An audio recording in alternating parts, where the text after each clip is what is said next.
तो सत्ता यानी राजनीति का मकसद, सत्ता यानी राजनीतिक कामयाबी का हासिल होना।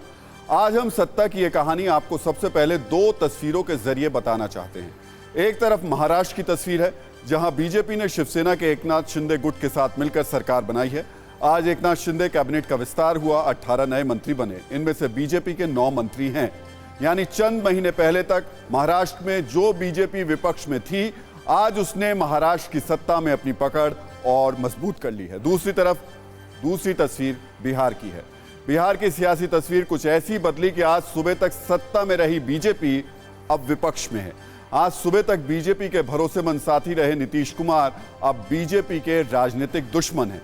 तो सत्ता कैसे बदलती है, फैसले कैसे सत्ता की तस्वीर बदल देते हैं, इसकी बानगी ये दो तस्वीरें हैं।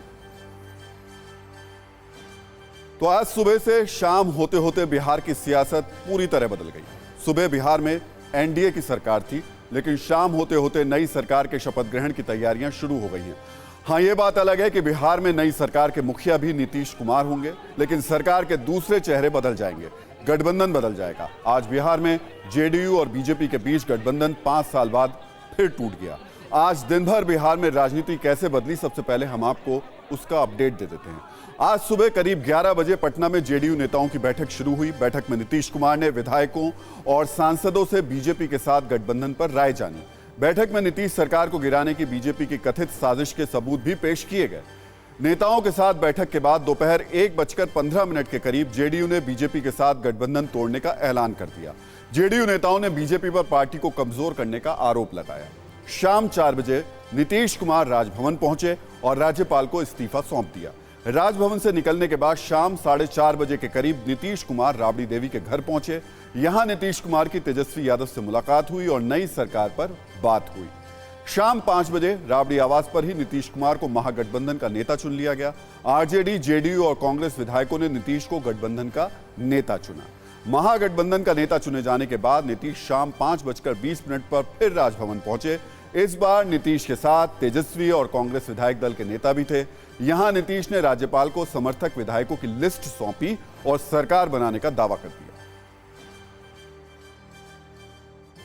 तो 7 पार्टी एक साथ आप समझ लीजिए कि विधानसभा में 164 इंडिपेंडेंट, 1 से 64 इसके अलावा एक इंडिपेंडेंट हम लोगों के साथ, तो 7 पार्टी और एक अकेला इंडिपेंडेंट।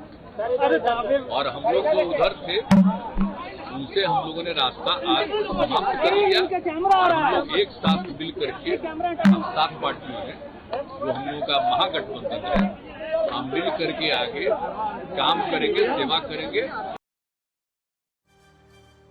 तो अब बिहार में नई सरकार होगी, लेकिन सरकार के मुखिया नीतीश कुमार ही होंगे। नीतीश ने राज्यपाल को 164 विधायकों के समर्थन की चिट्ठी सौंपी है। नीतीश ने विधायकों की जो लिस्ट राज्यपाल को सौंपी है, उसमें जेडीयू के 45 विधायक हैं, आरजेडी के 79 विधायक हैं, कांग्रेस के 19 विधायक हैं, लेफ्ट के 16 विधायक हैं, हिंदुस्तान अवाम मोर्चा के 4 विधायक हैं, अन्य 1 विधायक है। यानी नीतीश ने कुल 164 विधायकों के समर्थन का दावा किया है। बिहार विधानसभा में बहुमत का आंकड़ा 122 है।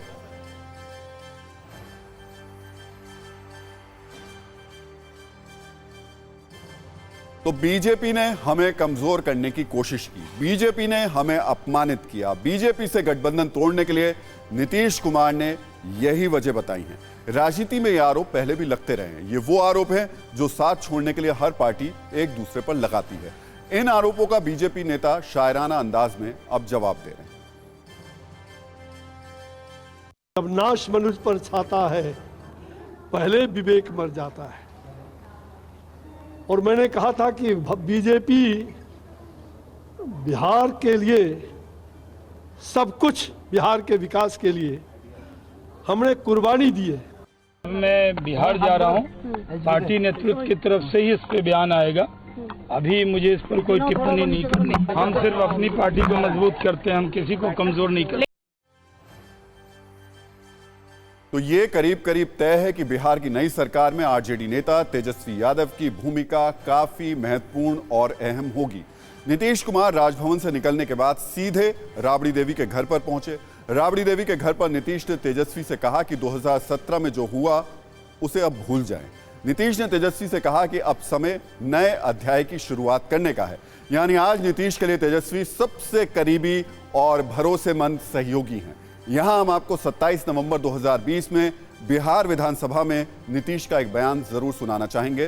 तब नीतीश ने तेजस्वी को लेकर क्या कहा था, आपको जरूर सुनना चाहिए। बकवास ही बोल रहा है। ऐसी बात है तो आप जांच करवाइए और इसके खिलाफ कार्रवाई होगी। ये झूठ बोल रहा है। मैंने धर दिया था, मेरे भाई समान दोस्त का बेटा है, इसलिए हम सुनते रहते हैं, हम नहीं कुछ बोलते हैं। और इसके पिता को किसने बनवाया था लोकपाल में विधायक दल का नेता, ये पता है? इसको डिप्टी चीफ मिनिस्टर किसने बनाया था? और जब इस पर आरोप आया, हमने कहा एक्सप्लेन करो। जब एक्सप्लेन नहीं किया तब हमने छोड़ दिया। यानी अब से महज 1.5 साल पहले नीतीश का तेजस्वी को लेकर जो सोच थी वो आपने देखी सुनी। अब समय बदल गया है, इसलिए विचार भी बदल गए हैं। वैसे विचार सिर्फ नीतीश के नहीं बदले हैं, सत्ता के लिए विचार आरजेडी के भी बदल चुके हैं। हम आपको आरजेडी के मुखिया लालू प्रसाद यादव का एक ट्वीट दिखा रहे हैं। अपने ट्वीट में लालू ने नीतीश को सीधे सीधे सांप कहा था। लालू ने कहा था कि जैसे सांप केचुली छोड़ता है वैसे नीतीश भी केचुली छोड़ते हैं।